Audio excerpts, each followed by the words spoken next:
Aku menyaring khotbah di gereja. Aku bekerja dengan Ilin dan Iyang.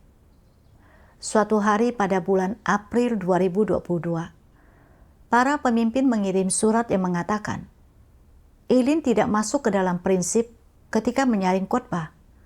Maka hasil pekerjaannya tidak baik. Dia harus diberhentikan. Engkau dan Iyang memperoleh beberapa hasil setelah melaksanakan tugas kalian. Tetapi ada penyimpangan dalam cara kalian menyaring khotbah baru-baru ini. Kalian telah menyaring beberapa khotbah yang berharga. Kalian akan tetap dipertahankan dan diamati untuk sementara waktu.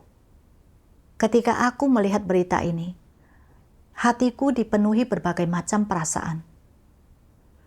Kualitas kemampuan Ilin lebih baik dariku, tetapi dia bahkan diberhentikan. Kualitas dan kemampuan kerjaku tidak sebagus dia. Aku juga tidak memiliki pemahaman yang baik tentang prinsip.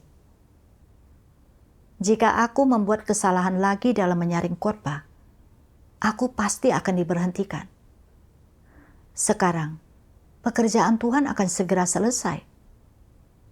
Jika aku diberhentikan dan tidak punya tugas untuk dilaksanakan, apakah aku masih punya kesempatan untuk diselamatkan?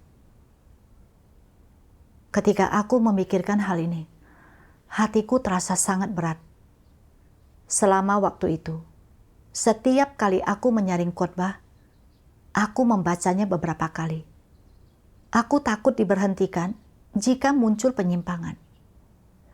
Namun, makin aku takut membuat kesalahan, makin aku tidak bisa menimbang-nimbang dengan akurat, dan makin banyak masalah serta penyimpangan yang terjadi. Suatu kali, kami sedang menimbang-nimbang sebuah khotbah yang menurutku strukturnya jelas dan persekutuannya cukup praktis. Aku memberikannya kepada para pemimpin untuk dilihat. Aku tidak menyangka bahwa para pemimpin membacanya dan berkata, gagasan keagamaan dalam khotbah ini belum terselesaikan. Ini tidak bisa diserahkan. Aku terkejut. Bagaimana aku bisa tidak melihatnya? Jika para pemimpin melihat bahwa aku tidak memahami prinsip dan tidak membuat kemajuan dalam melaksanakan tugas, apakah mereka akan memberhentikanku? Kemudian, aku menjadi sangat takut dan tidak memiliki inisiatif ketika melaksanakan tugasku. Saat menyaring khotbah, aku tidak berani untuk menyatakan pendapatku sendiri dengan jelas, karena aku takut membuat kesalahan, lalu disingkapkan dan diberhentikan.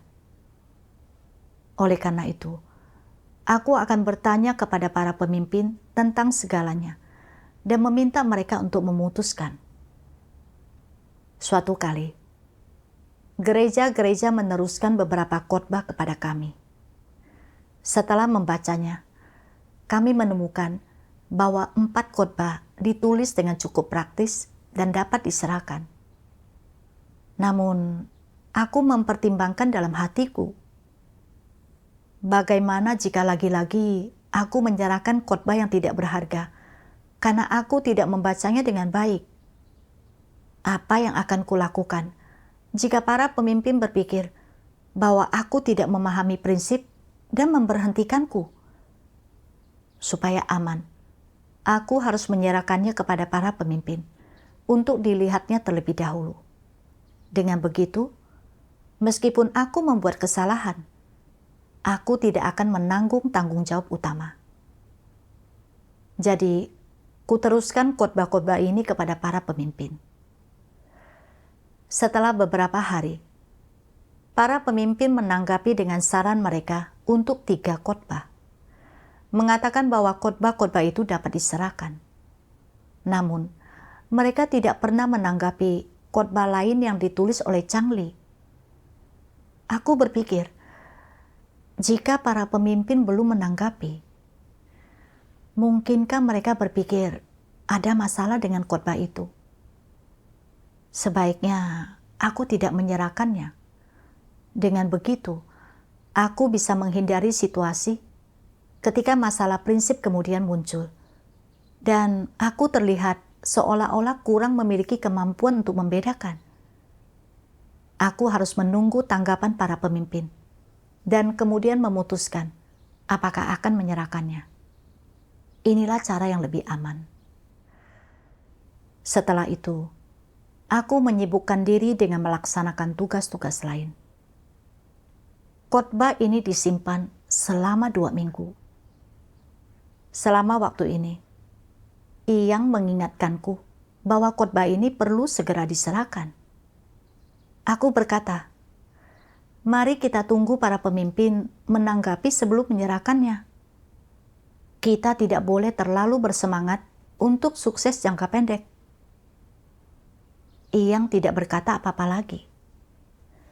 Suatu hari, para pemimpin mengirim surat yang mengatakan, kami belum melihatmu meneruskan khotbah yang ditulis Changling, di mana khotbah itu tersendat. Baru setelah itu, aku menyadari bahwa para pemimpin sudah sejak lama menanggapi khotbah Changling, mengatakan bahwa khotbah itu bisa diperbaiki dan diserahkan. Kami hanya belum menerima suratnya. Ketika aku menerima berita itu, aku merasakan sesuatu yang sulit dijelaskan dalam hatiku. Aku tidak bisa menahan diri untuk bertanya-tanya. Aku melihat dengan jelas bahwa khotbah Changling cukup praktis dan memiliki gaya bahasanya sendiri. Menurut prinsip, khotbah itu harus diserahkan. Namun, mengapa aku terus menunggu para pemimpin untuk membuat keputusan? Watak rusak apa yang mengendalikanku? Aku membawa keadaanku ke hadapan Tuhan untuk berdoa dan mencari. Kemudian, aku membaca firman Tuhan ini. Tuhan Yang Maha Kuasa berfirman, ada banyak orang yang takut bertanggung jawab dalam melaksanakan tugas. Ketakutan mereka terwujud dalam 3 cara utama. Yang pertama, mereka hanya memilih tugas yang tidak menuntut tanggung jawab. Yang kedua adalah ketika kesulitan menimpa mereka atau mereka menemui masalah, tanggapan pertama mereka adalah melaporkannya kepada pemimpin dan meminta pemimpin menangani dan menyelesaikannya, dalam upaya untuk menjaga diri mereka tetap bebas dari tanggung jawab. Mereka tidak peduli seberapa baik pemimpin menangani masalah tersebut dan mengabaikannya begitu saja. Selama mereka sendiri tidak memikul tanggung jawab, maka semuanya baik-baik saja bagi mereka. Dengan melaksanakan tugas mereka dengan cara seperti ini, apakah mereka setia kepada Tuhan? Ini disebut mengalihkan tanggung jawab kepada orang lain, kelalaian terhadap tugas, dan bersikap penuh tipu daya. Semua hanya bicara. Mereka tidak melakukan apapun yang nyata. Mereka berpikir, jika ini adalah tugas yang harus kuselesaikan, bagaimana jika akhirnya aku melakukan kesalahan? Jika mereka menyelidiki siapa yang harus disalahkan, bukankah mereka akan menanganiku? Bukankah akulah yang terlebih dahulu dianggap orang yang harus bertanggung jawab? Inilah yang mereka khawatirkan. Namun, apakah engkau percaya bahwa Tuhan memeriksa segala sesuatu? Semua orang melakukan kesalahan. Jika seseorang yang niatnya benar, belum punya pengalaman, dan belum pernah menangani hal semacam itu sebelumnya, tetapi mereka telah melakukan yang terbaik, itu terlihat oleh Tuhan. Engkau harus percaya bahwa Tuhan memeriksa segala sesuatu dan memeriksa hati manusia. Jika orang bahkan tidak mempercayai hal ini, bukankah mereka adalah pengikut yang bukan orang percaya? Apa gunanya orang semacam itu melaksanakan tugas? Sebenarnya tidak terlalu penting apakah mereka melaksanakan tugas ini atau tidak, bukan? Mereka takut memikul tanggung jawab dan menghindari tanggung jawab mereka. Ketika sesuatu terjadi, mereka tidak segera mencoba memikirkan cara untuk menangani masalah tersebut, melainkan terlebih dahulu menelepon dan memberitahu pemimpin. Tentu saja, ada beberapa orang yang berusaha menangani sendiri masalahnya sembari memberitahu pemimpin, tetapi ada orang-orang yang tidak melakukan hal ini, dan hal pertama yang mereka lakukan adalah menelepon pemimpin, dan setelah menelepon, mereka hanya menunggu dengan pasif, menunggu instruksi. Jika pemimpin menginstruksikan satu langkah, mereka mengambil satu langkah. Jika pemimpin menyuruh mereka melakukan sesuatu, mereka melakukannya. Jika pemimpin tidak mengatakan apapun atau tidak memberi instruksi, mereka tidak melakukan apapun dan hanya menunda-nunda. Tanpa seorang pun memacu mereka atau mengawasi mereka, mereka sama sekali tidak bekerja. Katakan kepadaku, apakah orang seperti ini sedang melaksanakan tugas? Sekalipun mereka sedang berjerih payah, mereka tidak memiliki kesetiaan. Ada satu cara lagi orang mewujudkan ketakutannya untuk bertanggung jawab dalam melaksanakan tugas. Ketika melaksanakan tugas, ada orang-orang yang hanya melakukan sedikit pekerjaan permukaan dan sederhana, pekerjaan yang tidak memerlukan tanggung jawab. Untuk pekerjaan yang mengandung kesulitan dan memerlukan tanggung jawab, mereka melemparkannya kepada orang lain, dan jika terjadi kesalahan, mereka melemparkan kesalahan kepada orang-orang itu dan bersikap seolah-olah itu tidak ada hubungannya dengan mereka. Ketika para pemimpin gereja melihat bahwa mereka tidak bertanggung jawab, mereka dengan sabar memberikan bantuan dan memangkas orang-orang itu agar mereka mampu memikul tanggung jawab. Namun, mereka tetap saja tidak mau bertanggung jawab dan berpikir, tugas ini sulit untuk dilaksanakan. Aku harus bertanggung jawab jika ada sesuatu yang salah, dan mungkin saja aku bahkan akan dikeluarkan dan disingkirkan. Dengan demikian, akan tamatlah riwayatku. Sikap macam apa ini? Jika mereka tidak memiliki rasa tanggung jawab dalam melaksanakan tugas mereka, bagaimana mereka mampu melaksanakan tugas mereka dengan baik? Orang yang tidak sungguh-sungguh mengorbankan diri mereka untuk Tuhan tidak akan mampu melaksanakan tugas apapun dengan baik, dan orang yang takut memikul tanggung jawab hanya akan menunda segala sesuatu ketika mereka melaksanakan tugas mereka. Orang-orang semacam itu tidak dapat dipercaya dan tidak bisa dipercayakan dengan apapun. Mereka hanya melaksanakan tugas mereka agar dapat menumpang hidup. Haruskah pengemis semacam ini disingkirkan? Ya. Rumah Tuhan tidak menginginkan orang-orang semacam itu. Ini adalah 3 perwujudan dari orang-orang yang takut bertanggung jawab dalam melaksanakan tugas mereka. Orang yang takut bertanggung jawab dalam tugas mereka bahkan tidak dapat mencapai tingkat orang yang berjerih payah dengan setia dan tidak layak untuk melaksanakan suatu tugas. Ada orang-orang yang disingkirkan karena bersikap seperti ini terhadap tugas mereka. Bahkan sekarang pun, mereka mungkin tidak mengetahui alasannya dan tetap mengeluh dengan berkata, "Aku melaksanakan tugasku dengan semangat yang berapi-api, lalu mengapa mereka menyuruhku pergi dengan begitu dinginnya?"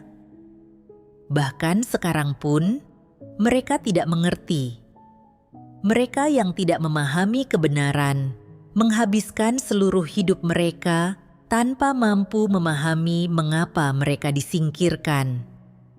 Mereka berargumentasi untuk kepentingan mereka sendiri dan terus membela diri, berpikir sudah menjadi naluri manusia untuk melindungi dirinya sendiri, dan mereka seharusnya melakukannya. Siapa yang tidak perlu untuk sedikit melindungi diri mereka sendiri? Siapa yang tidak perlu untuk sedikit memperhatikan diri mereka sendiri? Siapa yang tidak perlu menyiapkan rencana cadangan? Jika engkau selalu melindungi dirimu sendiri, setiap kali sesuatu menimpamu, dan menyiapkan jalan keluar cadangan dan rencana cadangan untuk dirimu sendiri, apakah engkau sedang menerapkan kebenaran? Ini bukan menerapkan kebenaran. Ini adalah bersikap penuh tipu daya. Sekarang ini engkau sedang melaksanakan tugasmu di rumah Tuhan. Apa prinsip pertama melaksanakan tugas? Pertama-tama, engkau harus melaksanakan tugas dengan segenap hatimu, mengerahkan segenap upaya yang engkau bisa, dan dengan demikian melindungi kepentingan rumah Tuhan. Ini adalah prinsip kebenaran, prinsip yang harus kau terapkan.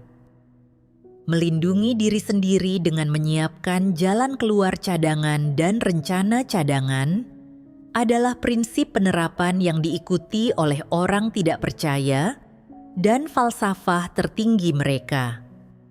Dalam segala hal, mempertimbangkan diri sendiri terlebih dahulu, menempatkan kepentingan diri sendiri di atas segalanya, dan tidak memikirkan orang lain, meyakini bahwa kepentingan rumah Tuhan dan kepentingan orang lain tidak ada hubungannya dengan diri sendiri, mengutamakan kepentingan sendiri, dan kemudian memikirkan jalan keluar.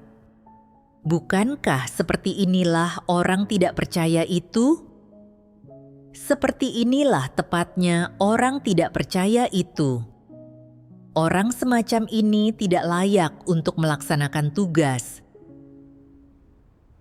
Dari firman Tuhan, aku melihat bahwa orang selalu takut mengambil tanggung jawab saat melaksanakan tugas.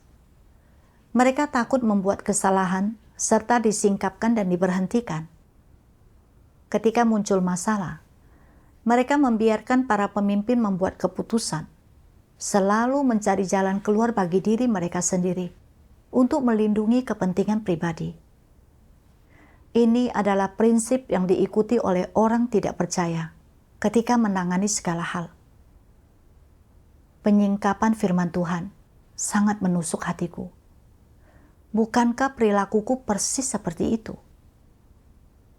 Ketika Ilin diberhentikan, terjadi penyimpangan serta masalah pada khotbah yang telah kusaring, dan aku dipertahankan untuk diamati. Aku tidak datang ke hadapan Tuhan untuk mencari akar penyebab masalah dan mencari kebenaran untuk menyelesaikannya. Sebaliknya, aku khawatir bahwa aku akan diberhentikan dan tidak dapat melaksanakan tugas. Dengan demikian, aku tidak akan memiliki masa depan atau tempat tujuan yang baik.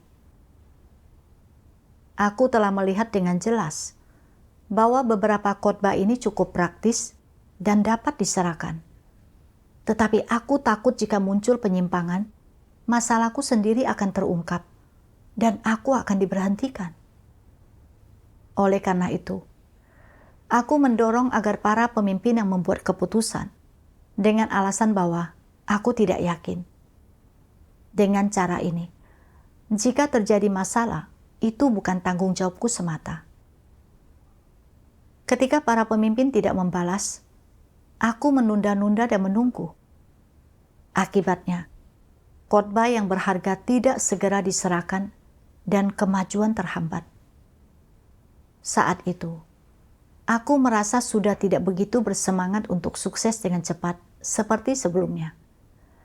Aku juga tidak merasa begitu percaya diri seperti sebelumnya. Aku pun percaya bahwa kemampuan untuk meminta saran pemimpin ketika muncul masalah adalah tindakan yang bernalar. Kini akhirnya aku melihat bahwa aku telah menyembunyikan niat tercela di dalam hatiku. Aku takut mengambil tanggung jawab. Demi melindungi diriku, aku menggunakan metode yang penuh tipu daya. Aku sangat egois dan tercela, sangat licin dan licik. Jika niatku benar dalam hal mempertimbangkan pekerjaan gereja, seharusnya aku menyaring khotbah yang berharga secepat mungkin agar dapat digunakan untuk memberikan kesaksian bagi Tuhan. Bahkan jika terjadi masalah atau penyimpangan, aku dapat segera merangkumnya dan mencari kebenaran untuk menyelesaikannya. Dengan cara ini, jumlah penyimpangan akan terus berkurang. Namun, aku tidak percaya bahwa Tuhan memeriksa segalanya. Aku takut jika aku membuat kesalahan, aku akan diberhentikan dan masa depanku tidak dapat dipastikan. Aku lebih memilih menunda penyerahan khotbah demi melindungi diriku sendiri. Aku tidak sedikit pun mempertimbangkan pekerjaan gereja. Dengan melakukan hal ini, aku tidak hanya akan kehilangan masa depan dan tempat tujuan yang baik, tetapi aku juga membuat Tuhan membenciku. Kemudian, aku membaca lagi firman Tuhan. Tuhan Yang Maha Kuasa berfirman, "Ada orang-orang yang tidak yakin bahwa rumah Tuhan mampu memperlakukan orang dengan adil. Mereka tidak yakin bahwa Tuhanlah yang berkuasa di rumahnya, bahwa kebenaranlah berkuasa di sana. Mereka yakin bahwa tugas apapun yang orang laksanakan, jika muncul masalah dalam tugas itu, rumah Tuhan akan segera menangani orang itu, mencabut kelayakan mereka untuk melaksanakan tugas, mengusir mereka, atau bahkan mengeluarkan mereka dari gereja. Benarkah demikian? Tentu saja tidak. Rumah Tuhan memperlakukan setiap orang berdasarkan prinsip-prinsip kebenaran. Tuhan itu adil dalam memperlakukan setiap orang. Dia tidak hanya melihat bagaimana orang berperilaku dalam satu peristiwa saja. Dia melihat esensi natur orang itu, melihat niatnya dan sikapnya. Terutama, dia melihat apakah ketika orang melakukan kesalahan, mereka mampu merenungkan dirinya, apakah mereka menyesal, dan apakah mereka mampu memahami esensi masalahnya berdasarkan firman-Nya, sehingga mereka memahami kebenaran, membenci dirinya sendiri, dan sungguh-sungguh bertobat. Katakan kepadaku, jika seseorang melakukan kesalahan, tetapi akhirnya memiliki pemahaman yang sejati dan bersedia untuk bertobat, apakah rumah Tuhan tidak akan memberi mereka kesempatan? Saat rencana pengelolaan Tuhan selama 6.000 tahun akan segera berakhir, ada begitu banyak tugas yang harus dilaksanakan. Namun, jika engkau tidak memiliki hati nurani atau nalar dan tidak melaksanakan tugasmu yang semestinya, jika engkau telah memperoleh kesempatan untuk melaksanakan tugas, tetapi tidak tahu cara menghargainya, tidak sedikit pun mengejar kebenaran, membiarkan waktu yang terbaik berlalu begitu saja, maka engkau akan disingkapkan. Jika engkau terus-menerus bersikap asal-asalan dalam melaksanakan tugasmu, dan engkau sama sekali tidak tunduk ketika menghadapi pemangkasan, dapatkah rumah Tuhan tetap memakaimu untuk melaksanakan tugas? Di rumah Tuhan, kebenaranlah yang berkuasa, bukan iblis. Dan Tuhanlah penentu keputusan atas segalanya. Dialah yang melakukan pekerjaan menyelamatkan manusia Dialah yang berdaulat atas segala sesuatu. Tidak perlu bagimu untuk menganalisis apa yang benar dan yang salah. Engkau hanya perlu mendengarkan dan tunduk. Ketika menghadapi pemangkasan, engkau harus menerima kebenaran dan memperbaiki kesalahanmu. Jika engkau melakukannya, rumah Tuhan tidak akan mencabut kelayakanmu untuk melaksanakan tugas. Jika engkau selalu takut disingkirkan, selalu membenarkan dirimu, selalu menggunakan perkataan yang menyesatkan untuk membela diri, itu berarti masalah. Orang lain akan melihat bahwa engkau tidak sedikit pun menerima kebenaran dan bahwa engkau sama sekali tidak masuk akal. Ini berarti masalah dan gereja harus menanganimu. Engkau sama sekali tidak menerima kebenaran dalam pelaksanaan tugasmu dan selalu takut dirimu disingkapkan dan disingkirkan. Ketakutanmu ini dinodai oleh niat manusia. Di dalam ketakutan ini, terdapat watak rusak iblis, serta kecurigaan, sikap waspada, dan kesalahpahaman. Orang tidak boleh memiliki satu pun dari sikap-sikap ini. Saat merenungkan firman Tuhan, akhirnya aku menyadari bahwa aku selalu khawatir jika aku membuat kesalahan saat melaksanakan tugas. Aku akan disingkapkan dan diberhentikan. Lalu, tidak akan memiliki masa depan atau tempat tujuan yang baik. Alasan utamanya adalah karena aku tidak memahami watak Tuhan yang benar dan tidak percaya bahwa kebenaran berkuasa di rumah Tuhan. Rumah Tuhan menyesuaikan dan memberhentikan orang sesuai dengan prinsip, bukan karena melakukan satu atau dua kesalahan atau ada beberapa penyimpangan dalam pekerjaannya. Seseorang lantas diberhentikan. Namun, yang dilihat adalah perilakunya yang konsisten dan apakah orang itu dapat menerima kebenaran dan segera berbalik ketika terjadi penyimpangan dan masalah. Aku teringat Ilin. Meskipun dia memiliki kualitas dan beberapa karunia, dia hanya mengejar reputasi dan status. Ingin sekali meraih kesuksesan dengan cepat. Ketika muncul penyimpangan dan masalah dalam tugasnya, para pemimpin mencoba membimbingnya berkali-kali, tetapi dia tidak merenungkan dirinya sendiri, tidak mencari prinsip, serta menimbulkan kekacauan dan gangguan pada pekerjaan. Itulah alasan mengapa dia diberhentikan. Sebaliknya, di sekitarku, ada seorang saudari yang bersikap asal-asalan saat menyaring khotbah dan menyingkirkan beberapa khotbah yang berharga. Namun, setelah diberi bimbingan dan pemangkasan, dia bisa menerima hal ini, merenungkan dirinya dan segera berbalik. Gereja masih memberinya kesempatan untuk melaksanakan tugas. Sebenarnya, pemberhentian Ilin adalah peringatan bagiku. Aku berpikir tentang mengapa terjadi begitu banyak penyimpangan dan masalah ketika aku menyaring khotbah, dan mengapa aku tidak membuat banyak kemajuan. Alasan utamanya adalah karena aku congkak dan sombong, serta terjebak dalam cara-cara lamaku. Dalam melaksanakan tugasku, aku mengandalkan pengalaman dan secara kaku menerapkan peraturan alih-alih mencari prinsip. Akibatnya, aku menyingkirkan khotbah yang berharga dan mengganggu pekerjaan. Namun, para pemimpin tidak memberhentikanku karena penyimpangan dan masalah yang terjadi saat aku melaksanakan tugasku.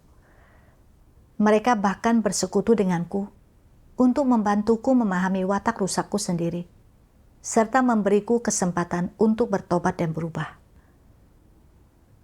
Namun, aku bukan hanya tidak belajar dari pemberhentian Ilin dan merenungkan masalahku sendiri.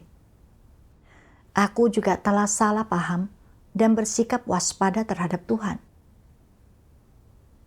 Aku telah melihat dengan jelas khotbah-khotbah yang berharga, tetapi aku tidak berani mengambil keputusan dan malah menyerahkannya kepada para pemimpin. Aku takut jika aku membuat kesalahan dan diberhentikan, lalu tidak bisa melaksanakan tugas, aku tidak akan mendapatkan kesudahan yang baik. Aku membayangkan Tuhan sama seperti manusia yang rusak, tidak mengizinkan orang-orang membuat kesalahan, dan menyingkirkan mereka begitu mereka melakukannya. Bukankah ini fitnah dan penghujatan terhadap Tuhan? Aku benar-benar terlalu jahat dan terlalu licik. Kemudian, aku membaca bagian lain dari firman Tuhan dan memperoleh lebih banyak pemahaman tentang keadaanku. Tuhan Yang Maha Kuasa berfirman, orang harus memperlakukan tugas mereka dan Tuhan dengan hati yang jujur. Mereka yang takut akan Tuhan seharusnya mampu melakukannya. Sikap macam apakah yang dimiliki orang-orang dengan hati yang jujur terhadap Tuhan? Setidaknya, mereka memiliki hati yang takut akan Tuhan. Mereka memiliki hati yang tunduk kepada Tuhan dalam segala hal. Artinya, mereka tidak bertanya tentang berkat atau malapetaka. Mereka tidak mengajukan syarat, dan mereka menyerahkan diri mereka sepenuhnya tunduk pada pengaturan Tuhan. Inilah orang-orang dengan hati yang jujur. Mereka yang selalu meragukan Tuhan, selalu menelitinya, selalu berusaha membuat kesepakatan dengannya. Apakah mereka orang-orang yang berhati jujur? Apa yang bersemayam di dalam hati orang-orang seperti itu? Kelicikan dan kejahatan. Mereka selalu meneliti. Apa yang mereka teliti? Sikap Tuhan terhadap manusia. Mereka selalu meneliti bagaimana sikap Tuhan terhadap manusia. Masalah apa ini? Mengapa mereka meneliti hal ini? Karena ini menyangkut kepentingan vital mereka. Dalam hatinya, mereka berpikir, Tuhan mengatur keadaan ini untukku, Dia menyebabkan ini terjadi padaku. Mengapa Dia melakukan itu? Ini tidak terjadi pada orang lain. Mengapa itu harus terjadi padaku? Lalu apa konsekuensinya setelah ini? Inilah hal-hal yang mereka teliti. Mereka meneliti untung dan rugi, berkat dan malapetaka. Lalu sementara meneliti hal-hal ini, apakah mereka mampu menerapkan kebenaran? Apakah mereka mampu tunduk kepada Tuhan? Tidak. Apa natur dari hal-hal yang mereka pikirkan dalam hati mereka? Semuanya berpusat pada kepentingan mereka sendiri dan pada memperoleh keuntungan bagi diri mereka sendiri. Siapapun yang sangat mementingkan masa depan, nasib, dan kepentingan mereka sendiri, selalu meneliti apakah pekerjaan Tuhan menguntungkan bagi masa depan mereka, bagi nasib mereka, dan bagi mereka untuk memperoleh berkat. Pada akhirnya, apa akibat dari semua penelitian mereka? Itu hanya bisa berupa karena pekerjaan Tuhan tidak sesuai dengan gagasan mereka. Mereka sering mengeluh tentang Tuhan, memberontak terhadap Tuhan, dan menentang Tuhan. Sekalipun mereka masih bisa bertahan dalam melaksanakan tugasnya, mereka melaksanakannya dengan asal-asalan dan dengan kenegatifan. Di dalam hatinya, mereka terus berpikir tentang bagaimana mencari keuntungan dan tidak menderita kerugian apapun. Melaksanakan tugas dengan niat seperti itu sama dengan berusaha membuat kesepakatan dengan Tuhan. Watak apa yang ditunjukkan hal ini? Itu adalah kelicikan. Itu adalah watak yang jahat. Ini bukan watak rusak yang biasa. Ini telah meningkat menjadi kejahatan. Menyimpan watak jahat semacam ini di dalam hati berarti melawan Tuhan. Engkau harus memahami masalah ini dengan jelas. Jika orang selalu meneliti Tuhan dan melaksanakan tugas mereka dengan mentalitas bertransaksi, akankah mereka mampu memenuhi tugas mereka? Sama sekali tidak. Mereka tidak menyembah Tuhan dengan hati mereka dan dengan kejujuran, dan mereka tidak memperlakukan tugas mereka dengan jujur.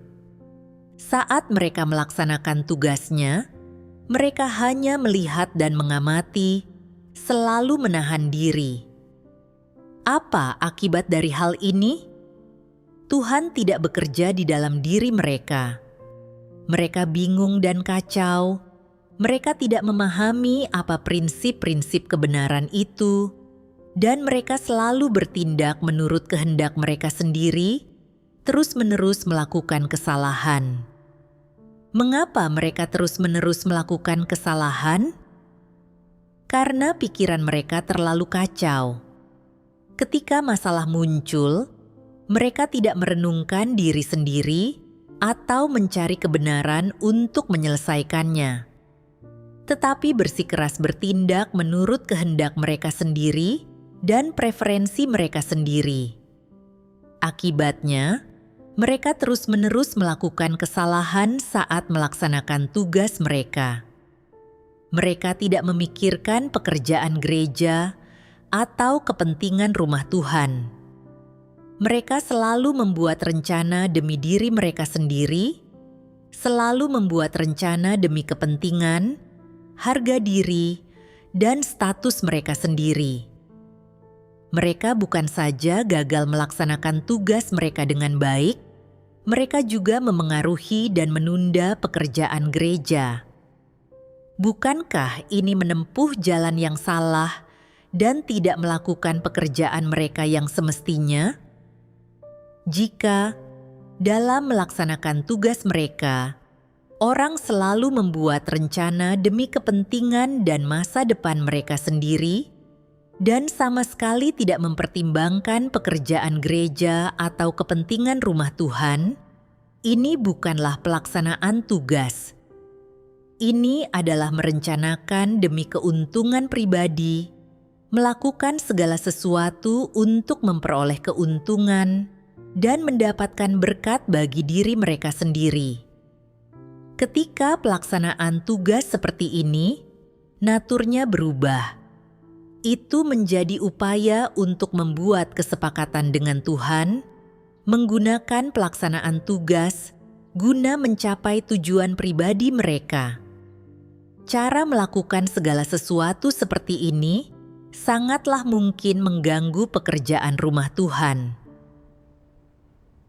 Dari firman Tuhan, aku mengerti bahwa orang yang hatinya jujur tidak mempertimbangkan keuntungan, kerugian, berkat atau kemalangan mereka sendiri saat melaksanakan tugas. Mereka tidak mencoba membuat kesepakatan dengan Tuhan, tetapi melaksanakan tugas mereka dengan segenap hati dan pikiran untuk memuaskan Tuhan. Sama seperti Nuh, Tuhan memintanya membangun Bahtera. Nuh tidak menganalisis apakah dia bisa membangun Bahtera itu atau tidak. Dengan sepenuh hati, dia hanya memikirkan bagaimana menyelesaikan amanat Tuhan secepat mungkin. Hati Nuh yang murni, jujur, dan tunduk berhasil mendapatkan perkenanan Tuhan. Orang yang licik dan jahat memperlakukan tugas mereka dengan terus-menerus memeriksa dan mengamati, merencanakan prospek masa depan dan jalan mereka sendiri di setiap kesempatan. Orang semacam ini dibenci oleh Tuhan. Saat merenungkan firman Tuhan, hatiku sangat tertusuk. aku merenungkan bahwa caraku memperlakukan tugas sama sekali tidak menunjukkan hati yang tulus. Aku tidak sedikit pun mempertimbangkan maksud Tuhan. Aku tidak berpikir tentang bagaimana menyaring khotbah yang memenuhi standar secepat mungkin, sehingga khotbah itu dapat digunakan untuk memberitakan Injil dan memberi kesaksian bagi Tuhan. Sebaliknya, aku melakukan tipu daya yang cerdik terhadap Tuhan dan bersikap waspada terhadapnya di setiap kesempatan demi melindungi diriku. Meminta para pemimpin membuat keputusan tentang segalanya. Aku sungguh licik karena melaksanakan tugas dengan niat semacam ini. Dalam melaksanakan tugas, aku memikirkan masa depan dan tempat tujuanku di setiap kesempatan. Seolah-olah, selama aku tidak membuat kesalahan dan tidak diberhentikan, aku akan selamat ketika pekerjaan Tuhan selesai dan memiliki tempat tujuan yang baik. Watak Tuhan itu benar dan kudus. Dengan membawa pola pikir bersikap waspada terhadap Tuhan ke dalam pelaksanaan tugas, aku tidak dapat menerima pencerahan dan bimbingan Tuhan. Pikiranku sangat keruh. Aku pun tidak bisa melihat masalah dalam khotbah. Terus seperti ini hanya akan mengacaukan dan mengganggu pekerjaan gereja. Aku benar-benar akan disingkapkan dan disingkirkan ketika saatnya tiba. Ketika aku memahami hal ini, aku merasa takut dan segera berdoa kepada Tuhan dalam pertobatan. Suatu hari selama waktu teduhku, aku membaca firman Tuhan ini dan menemukan jalan penerapan. Tuhan Yang Maha Kuasa berfirman, pelaksanaan tugas manusia sebenarnya adalah pencapaian dari semua yang melekat di dalam diri manusia, yaitu apa yang secara bawaan dapat dilakukan manusia. Saat itulah tugasnya terpenuhi. Mengenai kekurangan manusia dalam pelayanannya, hal-hal ini secara berangsur berkurang melalui pengalaman yang progresif dan proses penghakiman yang dijalaninya. Hal-hal ini tidak menghalangi atau memengaruhi tugas manusia. Mereka yang berhenti melayani atau menyerah dan mundur karena takut ada kekurangan dalam pelayanan mereka adalah orang yang paling pengecut di antara semuanya. Walaupun tugas manusia dicemari oleh banyak pemikiran dan gagasan manusia, engkau harus melaksanakan tugasmu dan melakukannya dengan penuh pengabdian. Ketidakmurnian dalam pekerjaan manusia adalah masalah kualitasnya. Sementara jika manusia tidak melakukan tugasnya, itu menunjukkan pemberontakannya. Tugas apapun yang sedang engkau laksanakan, hanya jika engkau bertekun dalam bertindak sesuai dengan prinsip-prinsip kebenaran dalam segala hal, barulah engkau telah benar-benar memenuhi tanggung jawabmu. Melakukan sesuatu sekadar formalitas menurut cara manusia berarti bersikap asal-asalan. Hanya menaati prinsip-prinsip kebenaranlah yang berarti melaksanakan tugasmu dengan baik dan memenuhi tanggung jawabmu. Dan ketika engkau memenuhi tanggung jawabmu, bukankah ini adalah wujud kesetiaan? Ini adalah wujud melaksanakan tugasmu dengan setia. Hanya jika engkau memiliki rasa tanggung jawab ini, tekad dan keinginan ini, serta wujud kesetiaan ini terhadap tugasmu, barulah Tuhan akan menganggapmu berkenan dan menyetujuimu. Firman Tuhan memberiku jalan penerapan. Tuntutan Tuhan kepada kita tidaklah tinggi. Dia tidak menuntut kita melakukan segalanya dengan sempurna, tanpa kesalahan. Selama kita memiliki hati yang jujur, melakukan apa yang kita mampu lakukan dengan sepenuh hati dan jiwa, memperbaiki niat kita ketika kita menghadapi hal-hal yang tidak dapat kita pahami, serta berkomunikasi tentang hal ini dengan saudara-saudari yang bekerja bersama kita dan para pemimpin. Bersama-sama mencari prinsip, tidak menunggu secara pasif, dan memenuhi tanggung jawab kita, Tuhan akan berkenan. Aku teringat kembali ketika aku menyaring khotbah di masa lalu. Aku congkak, mengandalkan pengalaman, dan tidak mencari prinsip kebenaran, sehingga terjadilah penyimpangan. Sekarang, aku harus berupaya lebih keras pada prinsip-prinsip. Ketika aku menyaring setiap khotbah, aku harus memiliki hati yang takut akan Tuhan dan menimbang segala sesuatu sesuai dengan prinsip-prinsip.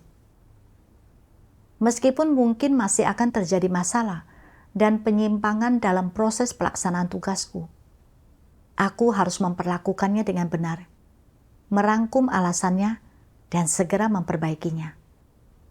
Ketika aku memahami hal ini, aku tidak lagi mempertimbangkan apakah aku akan diberhentikan atau tidak. Aku pun mampu mengabdikan hatiku pada tugasku. Pada periode itu, jumlah masalah dan penyimpangan berangsur-angsur sedikit berkurang. Aku juga membuat beberapa kemajuan secara profesional dan dalam hal prinsip. Aku merasa sangat tenang. Kemudian, aku terpilih menjadi pemimpin tim.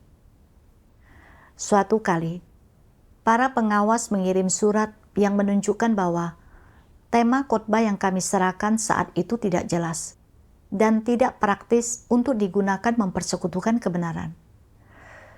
Mereka bertanya, apakah aku telah memeriksanya? Mengapa aku tidak melihat masalahnya? Ketika aku membaca surat itu, hatiku terasa berat. Memang benar, aku tidak melihat masalah-masalah ini. Aku tidak bisa menahan diri untuk menebak. Jika para pengawas melihat bahwa aku telah melaksanakan tugas ini begitu lama, tetapi masih belum memahami prinsip, apakah mereka akan berpikir, aku tidak cocok untuk tugas ini dan memberhentikanku? Setelah itu, aku kembali merasa takut dan kurang berinisiatif saat melaksanakan tugasku. Meskipun aku bisa melihat dengan jelas bahwa beberapa khotbah berharga, aku takut membuat kesalahan lagi dan disingkapkan. Jadi aku menyerahkannya kepada para pengawas untuk ditimbang dan diperiksa. Aku sadar bahwa keadaanku tidak benar dan bahwa aku kembali memikirkan prospek serta jalanku sendiri di masa depan. Aku teringat satu bagian firman Tuhan dan mencarinya untuk kubaca. Tuhan yang Maha Kuasa berfirman, "Setiap orang ada kalanya melakukan kesalahan, dan setiap orang menghadapi hal-hal yang melebihi kualitas dan wawasan mereka, tugas apapun yang mereka lakukan, atau pekerjaan apapun yang mereka laksanakan. Ini sangatlah normal, dan engkau harus belajar untuk menyikapinya dengan benar. Yang harus kau lakukan adalah segera merenungkan dirimu dan melihat apakah kesalahan itu disebabkan karena masalahnya engkau kurang mahir dalam pekerjaanmu, karena tindakanmu dicemari oleh niat pribadi, atau karena engkau melakukan sesuatu berdasarkan gagasan dan imajinasimu. Engkau harus memeriksa semua aspek ini. Jika masalahnya adalah engkau kurang mahir dalam pekerjaanmu, engkau bisa mempelajari keterampilan profesional atau berkonsultasi dan berdiskusi dengan orang-orang yang memahami bidang pekerjaan tersebut. Jika niatmu salah atau engkau memiliki gagasan dan imajinasi, engkau harus merenungkan dan berusaha mengenal dirimu sendiri di dalam firman Tuhan, lalu memperbaiki dan memberontak terhadap niat atau gagasanmu yang salah dan menerapkan berdasarkan firman Tuhan. Tentu saja, Jika engkau sendiri tidak mampu menyelesaikan masalahnya, engkau juga dapat mencari pemimpin gereja atau seseorang yang memahami kebenaran untuk mencari dan bersekutu dengannya. Bukankah dengan cara itu masalahnya akan terselesaikan? Setelah membaca bagian firman Tuhan ini, hatiku terasa jernih dan tercerahkan. Ketika terjadi penyimpangan dan masalah dalam tugasku, aku harus memperlakukannya secara benar dengan merenung, merangkum, dan mencari akar penyebab masalahnya. Lalu, aku merenungkan diriku sendiri dan menyadari bahwa ketika menyaring khotbah, aku mengandalkan pengalaman. Ketika aku melihat kerangka umumnya, aku tidak merenungkan detailnya. Ini berarti bahwa aku tidak menemukan beberapa masalah. Setelah itu, aku mengambil khotbah-khotbah yang bermasalah dan mendiskusikannya dengan saudariku. Dengan berkomunikasi dan berdiskusi, aku sedikit lebih memahami kebenaran dan prinsip yang relevan. Melalui pengalaman-pengalaman ini, aku benar-benar memahami bahwa hanya dengan melepaskan sikap waspada kita dan memiliki sikap mencari kebenaran, barulah kita dapat memperoleh pencerahan dan bimbingan Tuhan serta melaksanakan tugas kita dengan baik.